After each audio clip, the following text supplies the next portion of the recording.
Good morning mga auntie kong late na pala gumising ang atin nyo ngayon dahil kagabi natulog ako ng around 1 a.m.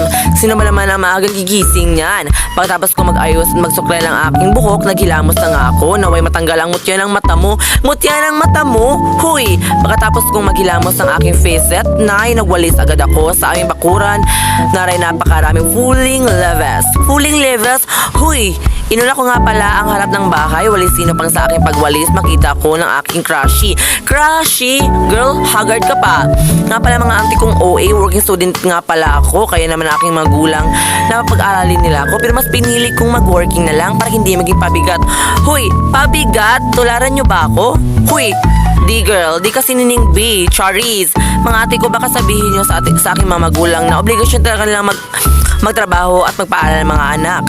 Ako lang talaga ang mapilit na pasukin ito upang masanay din ang aking sarili. Charism! Nagluto nga pala ako ng aking umagahan. Gutom na ang ating yung OA. Gutom yan. Huy, Charis, di ko nga pinakita kung ang niluto ko. Mga ating OA, mapapatabi nila talaga na. Okay na to.